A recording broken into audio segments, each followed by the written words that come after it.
Hi friends, welcome to government jobs portal.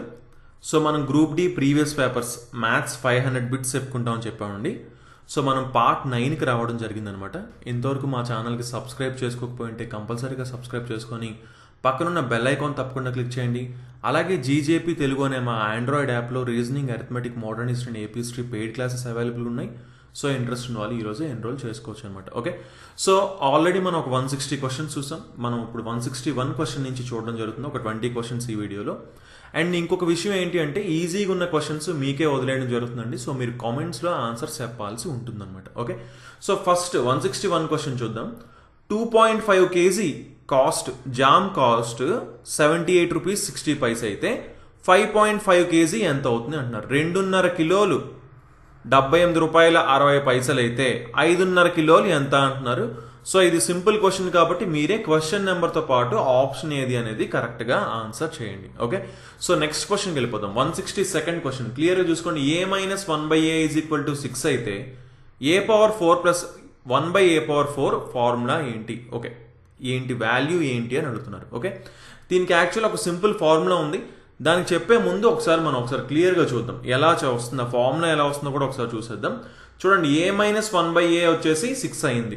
మనకి కావాల్సింది ఏంటి? a⁴ plus 1/a⁴. అంటే మనకు ఒకటి అర్థం అవ్వాలి. ఫస్ట్ ఏం చేయాలి? మనం దీన్ని స్క్వేర్ చేయాలి. So squaring on both sides.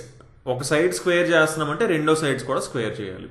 So a - 1/a² అంటే a² మైనస్ 2 × a × b అంటే ab అంటే a1/a. a × 1/a కాస్త అది 1 అయిపోతుందండి. సో -2 ప్లస్ 1/a² = ఏమవుతుంది? 6² 36 అయింది. ఓకే, నెక్స్ట్ ఏంటి మనకు కావాల్సింది? a² ప్లస్ 1/a² -2 అటుపక్క వెళ్తే +2 అయ్యింది, 38 అయింది. 36 + 2 38. ఓకే, సో దీన్ని మళ్ళీ మనం స్క్వేర్ చేస్తే అప్పుడు మనకి ఏమొస్తుంది? a⁴ ప్లస్ 1/a⁴ వస్తుంది కదా, రైట్? దాంతో పాటు ఏమొస్తుంది? +2 వస్తుంది. a⁴ ప్లస్ 1/a⁴ +2 వస్తుంది. దట్ ఈజ్ ఈక్వల్ టు 38² దీన్ని యాక్చువల్ ఇక్కడ స్క్వేర్ చేయాల్సిన అవసరం కూడా లేదండి. ఎందుకు లేదో చెప్తున్నా చూడండి. మనకు కావాల్సింది దీని వాల్యూ. సో లాస్ట్ డిజిట్ ఒక్కటి చూసుకుంటే చాలన్నమాట. 38² అంటే లాస్ట్ ఏంటి? 8 ఉంది. 8² అంటే లాస్ట్లో ఏమొస్తుంది? 4 వస్తుంది. ఆ 4లోంచి 2 తీస్తే ఆన్సర్లో లాస్ట్ డిజిట్ 2 అవ్వాలి. అది కేవలం ఆప్షన్ 4లో మాత్రమే ఉంది. ఓకే, సో చూసిన వెంటనే ఇలా మనం అర్థం చేసుకోవచ్చు. ఓకేనండి, సో దీన్ని మనం ఒకవేళ ఫార్ములా కింద మనం మాట్లాడుకోవాలంటే క్లియర్గా చూసుకోండి. a - 1/a వచ్చేసి k అయినప్పుడు a² plus 1/a² k² plus 2 అవుతుంది. అదే a⁴ ప్లస్ 1/a⁴ ఏమవుతుంది? దీన్ని స్క్వేర్ చేసి ఏం చేయాలి? -2 చేయాలి. ఓకే, -2 చేయాలి. k² plus 2² -2. క్లియర్ ఒకసారి చూడండి, సాల్వ్ చేద్దాం దీన్ని. 6 పెట్టుకోండి. 6² 36 + 2 38. సో 38² -2. 38² ఎండింగ్లో 4 ఉంది. 4 - 2 ఎండింగ్లో 2 వచ్చింది. సో ఆప్షన్ 4 ఆన్సర్ అవుతుందని చెప్పొచ్చు. ఫార్ములా తెలుసుంటే వెంటనే సాల్వ్ చేసుకోవచ్చు. ఎందుకంటే ఇలాంటి క్వశ్చన్స్ మనకి ఎగ్జామ్లో చాలా అడగడం జరుగుతుందన్నమాట, right? So next 163rd question మనం చూద్దాం. క్లియర్గా చూసుకోండి, ఇది కూడా చాలా ఈజీ క్వశ్చన్. సో దీన్ని మీరు ఆన్సర్ చేయండి. ఓకే, సో నేను క్వశ్చన్ కూడా చదవట్లేదు ఎందుకంటే చాలా చాలా ఈజీ క్వశ్చన్. ఒకసారి జస్ట్ జనరల్గా చెప్పేస్తాను. 713 రూపీస్ ఆల్రెడీ బ్యాంక్లో ఉన్నాయంట, 713.39 రూపీస్. తర్వాత ఒక 450.74 రూపీస్ డిపాజిట్ చేశారంట. తర్వాత ఒక 5 షర్ట్లు కొన్నారంట, కొంత మనీ తీసి. ఓకే, కొంత మనీ బయటికి తీసి 5 షర్ట్లు కొనిన తర్వాత మిగిలిన మనీ ఇదంట. సో అలా అయితే క్లియర్గా చూసుకోండి, క్వశ్చన్ క్లియర్గా చూసుకోండి. ఒక్కొక్క షర్ట్ ఎంత అని అడుగుతున్నారు, ఒక్కొక్క చొక్కా ధర ఎంత అంటున్నారు. ఓకే, సో క్లియర్గా క్వశ్చన్ చదవండి, క్వశ్చన్ నెంబర్ వేసి ఆన్సర్ చెప్పండి, ఎందుకంటే ఇది చాలా చాలా easy question, right? So next 164th question మనం చూద్దాం. చూసుకోండి, ఇది చాలా చాలా ఇంపార్టెంట్ క్వశ్చన్. చాలామంది కన్ఫ్యూజ్ అవ్వడానికి కూడా ఛాన్సెస్ ఉంటాయి. అండ్ మనకి కాంపౌండ్ ఇంట్రెస్ట్లోని ఇలాంటి క్వశ్చన్స్ అడగడానికి మ్యాక్సిమం ఛాన్సెస్ ఉంటాయి అనమాట. Okay, so and easy question కూడా ఒకసారి చూద్దాం మనం. Find the compound interest on 15,625 for 1 year 6 months at 8% per annum when compounded half yearly అంటున్నారండి. క్లియర్గా చూసుకోండి ఏం చెప్తున్నారు. అర్ధ సంవత్సరానికి వడ్డీ కలిపే విధంలో చూసుకోండి క్లియర్గా, ఇది చాలా ఇంపార్టెంట్. అర్ధ సంవత్సరానికి వడ్డీ కలిపే విధానంలో. ఓకే, కాంపౌండెడ్ హాఫ్ ఇయర్లీ అంటున్నారు. ఇది ఇలాంటి వర్డ్స్ని చాలా చాలా జాగ్రత్త చూసుకోవాలి. సంవత్సరానికి 8% చొప్పున 1 సంవత్సరం 6 నెలలకు 15,625 రూపాయలపై చక్రవడ్డీ ఎంత వస్తుంది అని అడుగుతున్నారండి. సంవత్సరానికి ఎంత అన్నారు? 8% అన్నారు. కానీ కాంపౌండెడ్ హాఫ్ ఇయర్లీ అని చెప్పారు. అర్ధ సంవత్సరానికి వడ్డీ కలుపుతా ఉంటున్నారు. అంటే హాఫ్ ఇయర్కి ఎంత పర్సెంటేజ్ అవుతుంది? 4% అవుతుంది. చాలా చాలా ఇంపార్టెంట్. 4% అవుతుంది. సంవత్సరానికి 8%, కానీ హాఫ్ ఇయర్కే కలుపుతున్నారు కాబట్టి ఇంట్రెస్ట్ని హాఫ్ ఇయర్కి ఎంత? దీనికి సగం 4%. ఓకే, హాఫ్ ఇయర్ వచ్చింది. ఇప్పుడు మనం ఏం చేయాలి? 15,625 రూపీస్ ఉన్నాయండి. ఓకే, దీనికి ఫస్ట్ ఇయర్ ఎంత అవుతుంది కాంపౌండ్ ఇంట్రెస్ట్ చూసుకోండి. 4% అంటే ఎంత? 1/25th పార్ట్ అండి. 1/25th part. ఓకే, సో దీనికి 1/25th పార్ట్ క్లియర్గా చూస్తే అర్థం అవ్వాలి. ఏంటి? 625. ఓకే, 625 చూసుకోండి. 15,625ని 25తో డివైడ్ చేస్తే 625 వస్తుంది. ఓకే, 25 6 are 150, 625 ఉంది. 25 25 625. ఓకే, సో 625 వచ్చింది. ఫైన్. సో సెకండ్ ఇయర్ ఏమవుతుంది? ఈ 625తో పాటు దీని మీద సెకండ్ ఇయర్ కాదండి, సారీ, ఫస్ట్ 6 months ఇది. ఓకే, సో నెక్స్ట్ 6 months ఇది.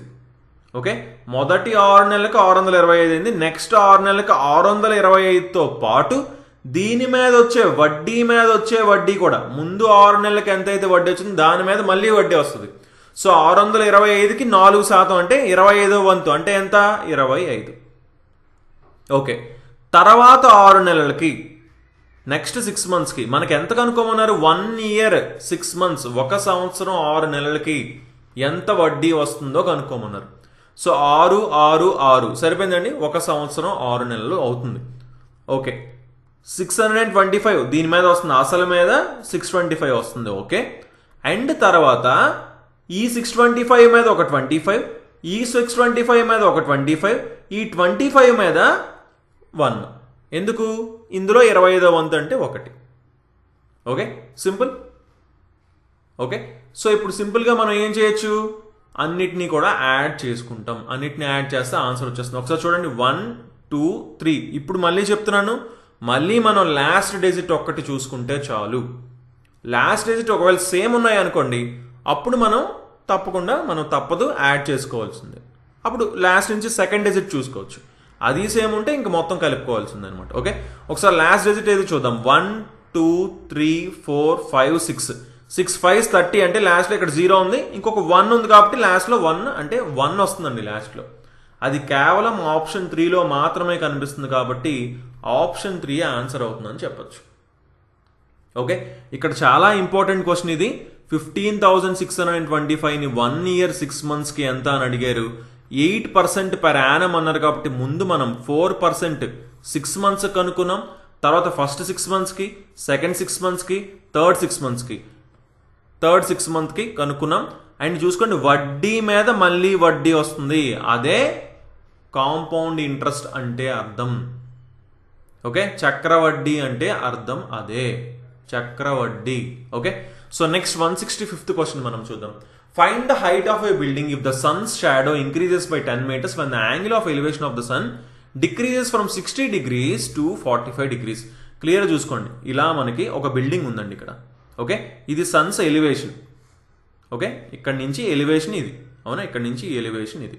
ఓకే, సో ఇదేంటంట, ముందు 60 degrees ఉందంట. తర్వాత ఏమైందంట, 45 degreesకి వెళ్ళినప్పుడు 45 degreesకి వెళ్ళినప్పుడు అది ఎంత అయిందంట? ఎంత దూరం పెరిగిందా షాడో? 10 మీటర్లో పెరిగిందంట. 10 అంటే ఇక్కడి నుంచి ఇక్కడికి 10 అంటున్నారు. ఓకే, క్వశ్చన్ని మనం డయాగ్రామ్లో వేసుకున్నాం, ఈజీగా ఆన్సర్ చేద్దాం. Height of the building H అనుకుంటున్నాం. ఓకే, ఈ హెచ్ ఎంత అని అడుగుతున్నారండి, హైట్ ఎంత అని అడుగుతున్నారు. ఇప్పుడు క్లియర్ చూసుకోండి, tan 45 degrees చూసుకుంటే opposite by adjacent. Okay, so tan 45 degrees ఎంత? 1 అంటే ఆపోజిట్ టు అడ్జసెంట్ ఎప్పుడు కూడా ఈక్వల్ అవుతాయి tan 45 degrees ఉన్నప్పుడు. ఓకే, సో అంటే ఇది హెచ్, అలాగే ఇది ఎక్స్ అనుకోండి. ఈ 10 plus X is equal to H అవుతుంది. 10 plus X is equal to H అవుతుంది. ఎందుకు? ఈ హైట్ ఈ 10 ప్లస్ ఎక్స్ సేమ్ అవుతున్నాయి. ఎందుకు? tan 45 డిగ్రీస్ 1 కాబట్టి 1 అంటే ఇక్కడ ఏంటి?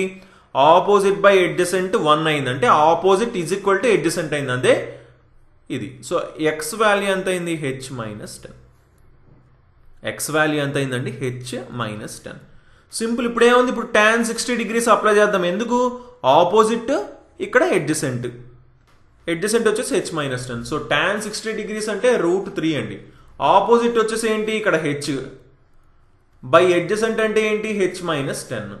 So H is equal to దీని ఈ రెండింటిని అటుపక్క తీసుకెళ్ళండి, అంటే √3 into H √3h, √3 into 10 minus 10 √3. So 10 √3ని అటుపక్క తీసుకొచ్చాం అనుకోండి. So 10 √3 is equal to H common తీయండి, హెచ్ కామన్ తీస్తే √3 minus 1. So H is equal to ఎంత? 10 √3 బై √3 మైనస్ 1. ఆప్షన్ 1 ఆన్సర్ అవుతుంది అని మనం సింపుల్గా చెప్పుకోవచ్చు. ఓకే, క్లియర్గా చూసుకోండి. క్వశ్చన్ ఇలాంటి క్వశ్చన్స్కి మాత్రం క్లియర్గా డయాగ్రామ్ వేసుకొని నీట్గా సాల్వ్ చేసుకోవాల్సి ఉంటుంది. సో నెక్స్ట్ 166th క్వశ్చన్ మనం చూద్దాం. Ratio of the ages of father and son is 4:1. The product of their ages is 196. 5 years later the ratio of their ages will be. తండ్రి మరియు కొడుకుల వయస్సు నిష్పత్తి 4:1 అంట.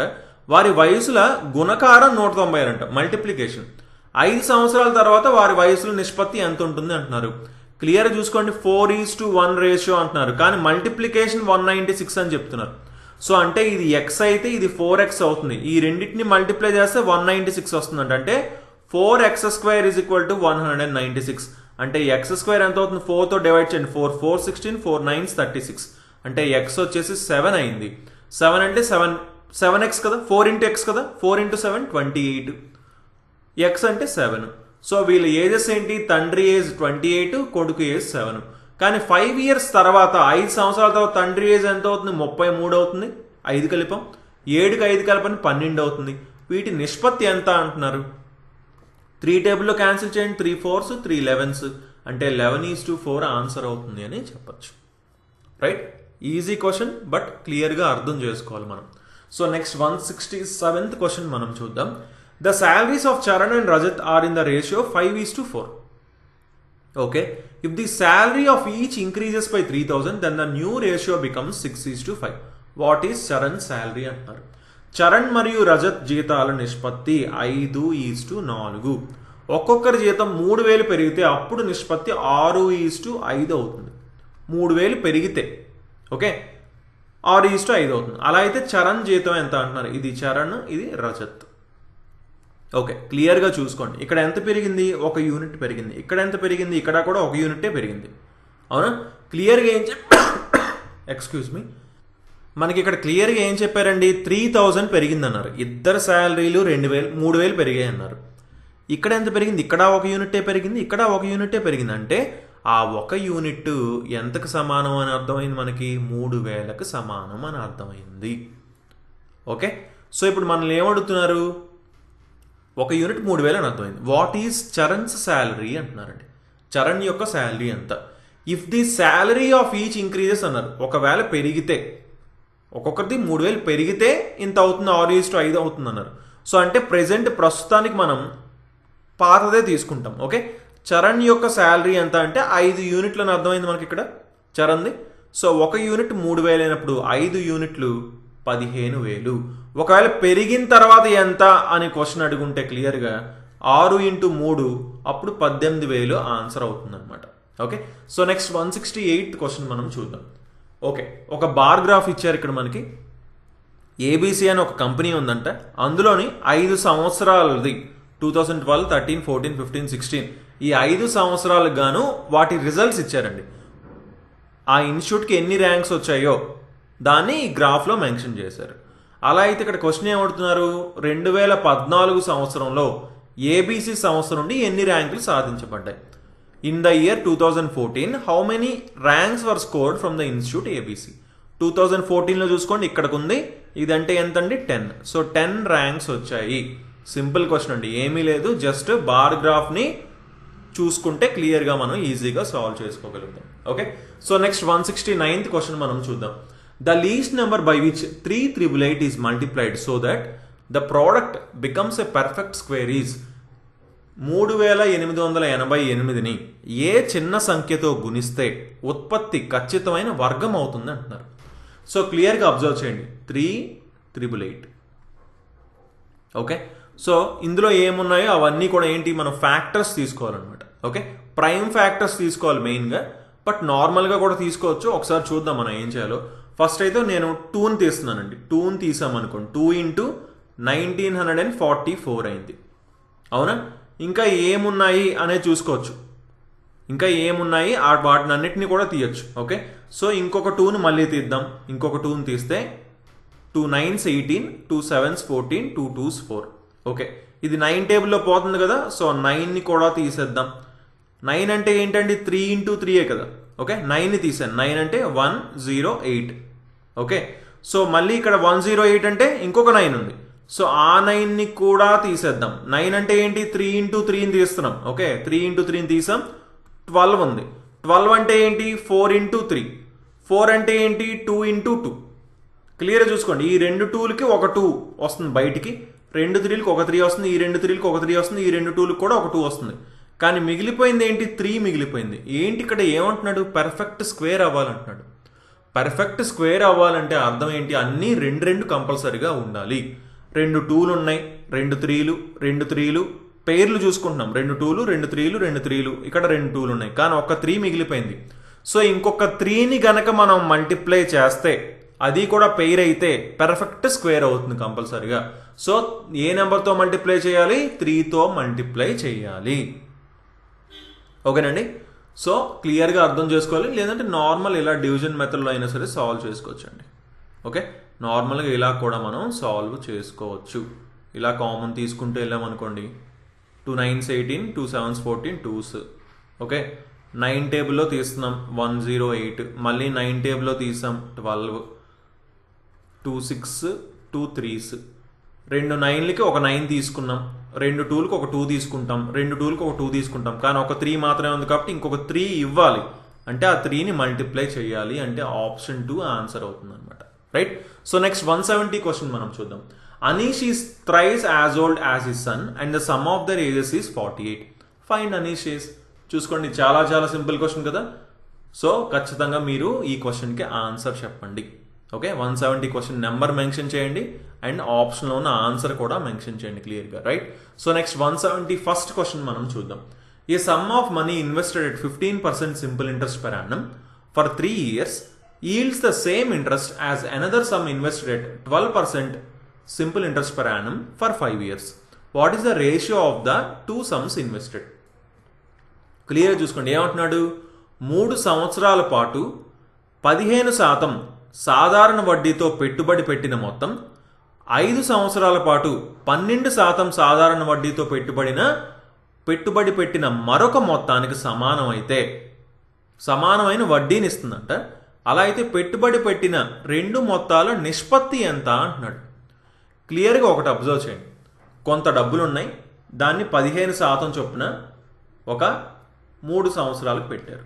మరికొంత డబ్బు ఉంది, దీన్ని వచ్చేసి 12% చొప్పున 5 సంవత్సరాలకి ఇవ్వడం జరిగింది సింపుల్ ఇంట్రెస్ట్, సరళ వడ్డీ. అలా అయితే ఈ 2 వడ్డీలు సమానం అయ్యాయంట. ఓకే, సో ఇప్పుడు ఇదేంటి, ఇదెంత, 15% ఒక సంవత్సరానికి, 3 సంవత్సరాలకి 45%. ఇదెంత, సంవత్సరానికి 12%, 5 ఇయర్స్కి 60%. రైట్, సో 40% ఫస్ట్ది ఏ అనుకుందాం, అది ఎంతకి ఈక్వల్ అవుతుంది, 60% ఆఫ్ బికి ఈక్వల్ అవుతుంది. సో ఫస్ట్ ఏ రూపీస్ అనుకుంటున్నాం అండ్ నెక్స్ట్ది ఏమనుకుంటున్నాం, బి రూపీస్ అనుకుంటున్నాం. ఇప్పుడు మనల్ని ఏమడుగుతున్నారు, ఏ బై బి ఎంత అని అడుగుతున్నారండి.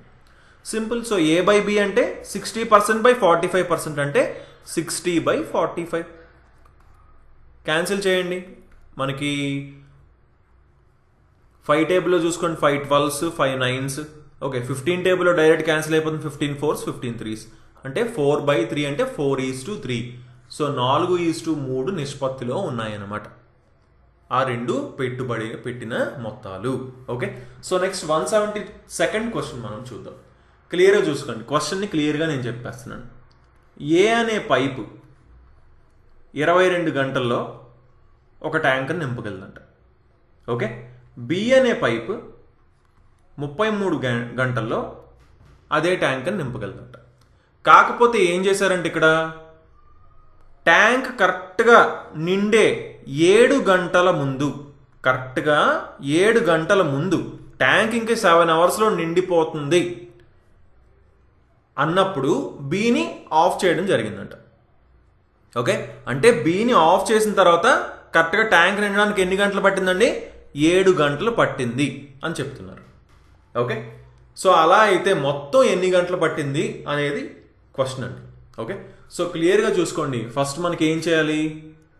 22కి 33కి ఎల్సిఎం తీసుకోవాలి. క్లియర్గా రెండింటిని చూస్తే అర్థమైపోతుంది. ఏంటి? 66 ఎల్సిఎం అవుతుంది. సో మొత్తం ట్యాంక్లో పట్టే యూనిట్ల సంఖ్య 66 అని అనుకుంటున్నాం. ఓకే, సో 22 గంటలు పడుతుంది కాబట్టి ఏ గంటకి 3 యూనిట్లు నింపుతుంది. బి వచ్చేసి గంటకి 2 యూనిట్లు నింపుతుంది. ఓకే, అండ్ ఇక్కడ మెయిన్ విషయం ఏంటి? బీని క్లోజ్ చేసిన తర్వాత ఏ పైప్ ఒకటే కదా పనిచేస్తుంది. ఏ పైప్ ఒకటే 7 గంటల్లోనే మిగతాది నింపుతుంది. అంటే 7 3 21 యూనిట్లు బీని క్లోజ్ చేసాక ఏ నింపుతుంది. అంటే ఆ 21 తీసేయండి, అంటే 45 యూనిట్లు వీళ్ళిద్దరూ కలిసి ముందు నింపుతున్నారు. ఓకే, క్లియర్గా చూసుకోండి. క్వశ్చన్ క్లారిటీగా చదివితేనే అర్థమవుతుంది అనమాట ఇది. ఓకే, సో ఇప్పుడు ఏంటి? గంటకి ఇద్దరూ కలిసి 5 యూనిట్లు నింపుతున్నారు. 45 యూనిట్లు ఇద్దరూ కలిసి నింపారని అర్థమైందా? అంటే ఎన్ని గంటలు పట్టింది? 9 hours పట్టింది. 9 hours. తర్వాత ఏ ఒక్కడు 7 hours పనిచేశాడు. సో 9 hours + 7 hours మొత్తం total 16 hours. Okay, so option 4 answer అవుతుంది అనమాట. ఇలాంటి క్వశ్చన్స్ చాలా జాగ్రత్తగా చూసుకోవాలి మనం. Okay, so next 173rd question మనం చూద్దాం. ఓకే, చూసిన వెంటనే అర్థమైపోతుంది, చాలా ఈజీ క్వశ్చన్ కాబట్టి మీరే క్వశ్చన్ నెంబర్ వేసి దీని ఆన్సర్ చెప్పండి. Right, so next 174th question మనం చూద్దాం. When you reverse the digits of the number 14, the number increases by 27. How many other 2-digit numbers increase by 27 when their digits are reversed? Clear చూసుకోండి. మీరు 14 యొక్క అంకెలను reverse చేసినప్పుడు సంఖ్య 27 పెరుగుతుందంట. ఇప్పుడు చూడండి, 14ని రివర్స్ చేయండి, 41 అయ్యింది. ఎంత పెరిగింది? 27 పెరిగింది అంటున్నారు. ఓకే, అలా ఎన్ని ఇతర 2 అంకెల సంఖ్యలను రివర్స్ చేసినప్పుడు వాటి మధ్య తేడా 27 ఉంటుంది అంటున్నారు. చాలా చాలా మంచి క్వశ్చన్ అండి. దీన్ని యాక్చువల్లీ ఈజీగా చూసిన వెంటనే చేయొచ్చు. ఒకసారి ముందైతే మనం తెలుసుకుందాం, దాని మెథడ్ ఏంటో తెలుసుకుందాం. ఫర్ ఎగ్జాంపుల్ XY అనే ఒక నెంబర్ ఉందనుకుంటున్నాం, 2-digit నెంబర్. దాన్ని రివర్స్ చేస్తే ఏమవుతుంది? YX అవుతుంది. ఈ రెండింటి మధ్య తేడా ఎంత ఉండాలంట? 27 ఉండాలంటున్నారు. ఇప్పుడు XYని మనం ఈక్వేషన్లో రాసుకోవాలనుకోండి. ఇది 10s ప్లేస్లో ఉంది కదా ఇక్కడ X, అంటే 10x + y అని రాసుకుంటాం. దీన్ని ఏమని రాసుకుంటాం? ఇది Y వచ్చేసి 10s ప్లేస్లో ఉంది కదా, అంటే 10y + x అని రాసుకుంటాం. ఈ రెండింటి మధ్య తేడా అంటే ఇందులోంచి ఇది తీసేద్దాం. ఓకే, ఇందులోంచి ఇది తీసినా ఇందులోంచి ఇది తీసినా పర్లేదు, ప్రస్తుతానికి అలా తీసుకోవచ్చు. ఓకే, 27 అవ్వాలంటున్నారు రెండింటి మధ్య తేడా. 10x - x ఎంత? 9x. y - 10y అంటే -9y. ఎంత అవ్వాలంటే 27. అంటే 9ని కామన్ తీసి అటుపక్క పంపించేయండి. అంటే x - y ఎంత అవ్వాలి? 27/9 3 అవ్వాలి.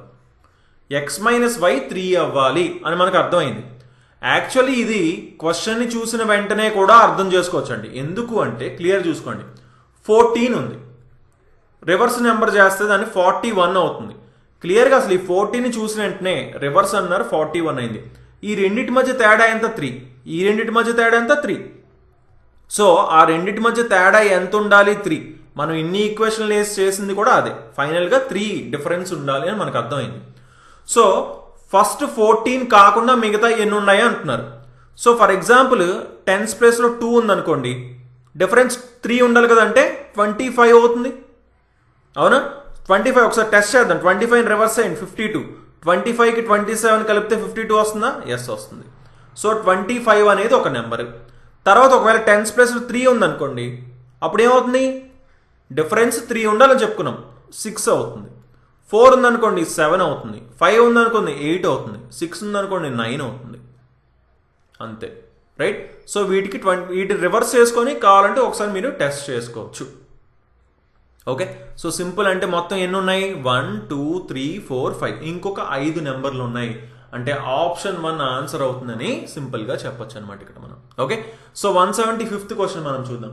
ఓకే, హెచ్సిఎఫ్ ఆఫ్ 2 నెంబర్స్, ఈ 2 నెంబర్స్ కి హెచ్సిఎఫ్ అంటున్నారు. ఇది ఈజీ క్వశ్చన్ కాబట్టి మీకే వదిలేయడం జరిగింది. క్వశ్చన్ నెంబర్ వేసి ఆన్సర్ ఏంటో చెప్పండి. Right, so next 176th question మనం చూద్దాం. 1/4 of a certain number exceeds 1/5 of its succeeding number by 3. Find the original number. ఒక సంఖ్యలో 4వ వంతు దాని తరువాత సంఖ్యలో 5వ వంతు కంటే 3 ఎక్కువ అసలు సంఖ్యను కనుగొనండి. ఇలాంటి క్వశ్చన్స్ ని ఈజీగా అయితే ఆప్షన్ తీసుకొని వెంటనే సాల్వ్ చేసుకోవచ్చు అండి. ఓకే, సో ఫస్ట్ ఆప్షన్ ని వెరిఫై చేద్దాం. 64 ఇచ్చాడు. ఇక్కడ ఏమంటున్నాడు 1/4 వంతు 1/4 ఎంత 16. తర్వాత దీని తర్వాత నెంబర్ ఎంత 65, దానికి 1/5 వంతు అన్నాడు. 1/5 వంతు ఎంత 13. ఈ 1/5 పార్ట్కి ఈ 1/4 పార్ట్ 3 ఎక్కువ అన్నాడు. సరిపోయిందా అండి? సరిపోయింది. సో ఆప్షన్ 1 ఆన్సర్ అవుతుందని డైరెక్ట్ గా చెప్పేసి అన్నమాట. ఓకే, క్లియర్గా చూసుకోండి. ఆప్షన్ బేస్డ్ కూడా మనం చూసుకోవాలి కొన్నిసార్లు, లేదంటే ఇది నార్మల్ మెథడ్లో కూడా చేయొచ్చండి. ఏముంది 1/4 ఆఫ్ ఎక్స్, ఓకే, -3 చేస్తే ఏమవుతుందంట 1/5 ఆఫ్ ఎక్స్ ప్లస్ 1కి ఈక్వల్ అవుతుందంట. అంతే, ఇదే ఈక్వేషన్ సాల్వ్ చేసుకుంటే ఆ ఎక్స్ వాల్యూ ఎంత వస్తుంది 64 వస్తుంది. Right, so next 177th question మనం చూద్దాం. ప్రెసెంట్ ఏజెస్ ఏబిల వయస్సుల నిష్పత్తి 2:3. 10 సంవత్సరాల తర్వాత వాళ్ళ వయస్సుల నిష్పత్తి 3:4 అయితే ప్రెసెంట్ ఏజ్ ఆఫ్ ఏ ఎంత అంటున్నారు. క్లియర్ చూడండి, 10 సంవత్సరాల తర్వాత అన్నారు అంటే ఇద్దరికి 10 సంవత్సరాలు పెరిగాయి కదా. ఇక్కడ ఎంత పెరిగింది 1 యూనిట్ పెరిగింది, ఇక్కడ ఎంత పెరిగింది 1 యూనిట్ పెరిగింది, అంటే 10 సంవత్సరాలు పెరిగింది. ఇద్దరికి 10 సంవత్సరాలు పెరిగింది. ఈక్వల్ గా పెరిగింది. ఇక్కడ యూనిట్స్ కూడా ఈక్వల్ గా పెరిగాయి. అంటే ఆ 1 యూనిట్ ఎంతకి ఈక్వల్ అవుతుంది 10 సంవత్సరాలకు అవుతుంది. So 1 unit is equal to 10 years. Okay, what is the present age of A అంటున్నాడు. ఇది ఏ, ఇది బి. ప్రెసెంట్ ఏజ్ వచ్చేసి 2 యూనిట్లు. 1 యూనిట్ 10 అయినప్పుడు 2 యూనిట్లు 20. బి యొక్క ఏజ్ కూడా ఇచ్చారు మనకి ఇక్కడ 30. ఓకే, సో ఆప్షన్ 3 ఆన్సర్ అవుతుంది అనమాట. What is the present age of A and B అని పెట్టుకోండి.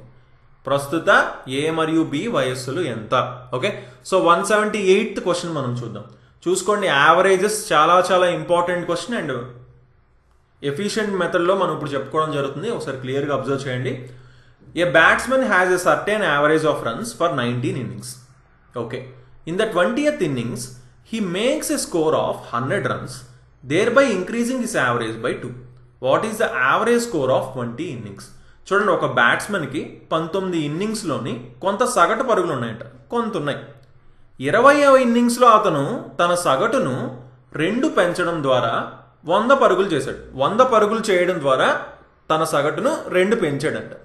అలా అయితే 20 ఇన్నింగ్స్ల సగటు స్కోర్ ఎంత అంటున్నారు. క్లియర్గా చూసుకోండి, 19 innings ఆల్రెడీ అతను ఆడాడండి. ఓకే, దానికి ఏదో కొంత యావరేజ్ స్కోర్ అనేది ఉందంట. ఓకే, కానీ 20వ ఇన్నింగ్స్ ఏమైంది, కరెక్ట్గా 20వ ఇన్నింగ్స్లోని 100 పరుగులు చేశాడంట, కరెక్ట్గా 100 runs చేశాడు. దీనివల్ల ఏం జరిగిందంట, యావరేజ్ మొత్తం 2 పెరిగిందంట. యావరేజ్ మొత్తం ఏమైంది 2 పెరిగిందంట. అంటే క్లియర్గా అబ్జర్వ్ చేయండి, ఈ 100 పరుగులు చేయడం వల్ల యావరేజ్ 2 పెరిగింది. అంటే ఇవన్నీ కూడా ఈ 100 కంటే తక్కువ ఉన్నాయని క్లియర్గా ఫస్ట్ థింగ్ మనకు అర్థమైంది. ఓకే, అండ్ యావరేజ్ అనేది ఎప్పుడు కూడా ఏంటి, సమానంగా పంచడం. ఓకే, సో అంటే ఈ 100లోని ఎక్స్ట్రా ఏదైతే ఉన్నాయో, ఎక్స్ట్రా ఉన్న రన్స్ని ఈక్వల్గా పంచినప్పుడు అప్పుడు యావరేజ్ 2 పెరిగింది అనమాట. ఓకే, సో అంటే 20, ఇక్కడ మొత్తం 20 ఇన్నింగ్స్ కదా, 20 ఇన్నింగ్స్కి ఒక్కొక్కటి 2 చొప్పున, అంటే మొత్తం ఎంత ఎక్కువ ఉంది 40 ఎక్కువ ఉంది. అంతేనా?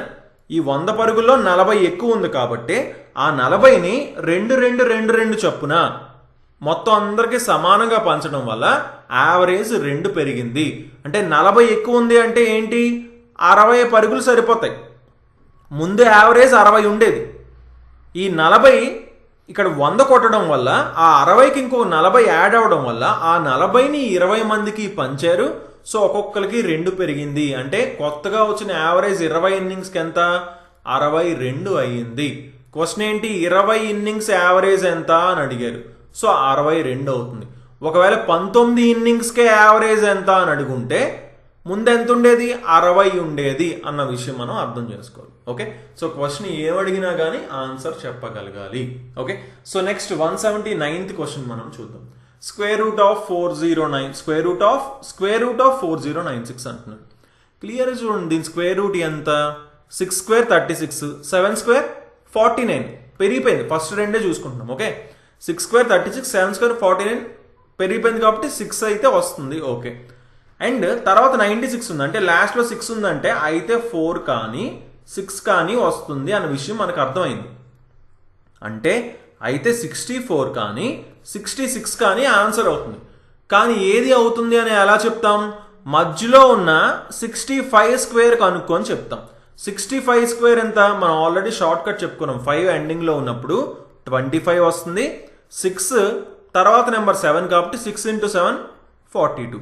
సో 65 స్క్వేర్ 4225 అయినప్పుడు ఇదేంటి 4096 ఇంకా తక్కువ ఉంది.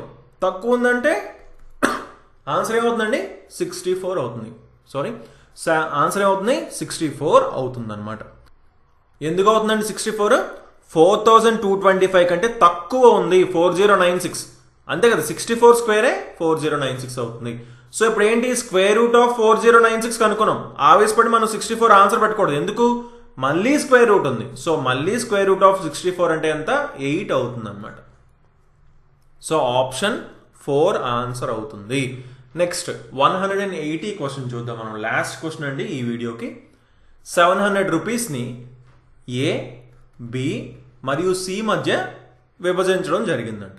ఓకే, ఏకి వచ్చేసి A receives half as much as B and B receives half as much as C. చూడండి, ఏకి బిలో సగం మరియు బికి సిలో సగం వస్తున్నాయంట. అలా అయితే సి యొక్క వాటా ఎంత, షేర్ ఎంత అని అడుగుతున్నారు. ఏకి బిలో సగం, బికి సిలో సగం. ఇప్పుడు సికి 4 పార్ట్స్ వచ్చాయనుకోండి, బికి 2 పార్ట్స్ వస్తాయి. ఇందులో సగం ఏకి 1 పార్ట్ వస్తుంది. ఎందుకు నేను 4 తీసుకున్నాను? ఎందుకంటే 2 సార్లు సగం చేయాల్సి వస్తుంది కాబట్టి 4 తీసుకున్నానండి, అంతకంటే ఏమీ లేదు. ఓకే, లేదా దీన్ని ఏమనుకోవచ్చు, ఏకి డబుల్ బికి వస్తుంది, బికి డబుల్ సికి వస్తుంది. అంటే ఏకి 1 యూనిట్ వస్తాయి, బికి 2 యూనిట్లు వస్తాయి, సికి 4 యూనిట్లు వస్తాయి. అంటే మొత్తం ఎన్ని యూనిట్లు? 7 యూనిట్లు ఉంటే, మొత్తం 7 యూనిట్లు ఉంటే 1 యూనిట్ ఏకి, 2 యూనిట్లు బికి, 4 యూనిట్లు సికి. మొత్తం 700 ఉంటే 100 ఏకి, 200 బికి, సికి 400. అంతే కదండి. లేదా రేషియో అయినా అనుకోండి 1:2:4. అంటే టోటల్ 7 యూనిట్స్ అయింది. 700ని 7 పార్ట్స్ వేస్తాం. 7 పార్ట్స్ వేస్తే 1 పార్ట్ 100 అయింది. అంటే సికి 4 పార్ట్స్ వస్తున్నాయి కదా, అంటే 400 ఆన్సర్ అవుతుంది అనమాట. Okay, very very easy question, right? So okay guys, thanks for watching. So తప్పకుండా ఇంతవరకు మా ఛానల్కి సబ్స్క్రైబ్ చేసుకోకపోయింటే కంపల్సరీగా సబ్స్క్రైబ్ చేసుకొని పక్కన ఉన్న బెల్ ఐకాన్ తప్పకుండా క్లిక్ చేయండి. సో మనం నెక్స్ట్ వీడియోలో మరొక 20 క్వశ్చన్స్ మనం చూడడం జరుగుతుంది అనమాట. So okay then, thanks for watching and have a nice day. Bye.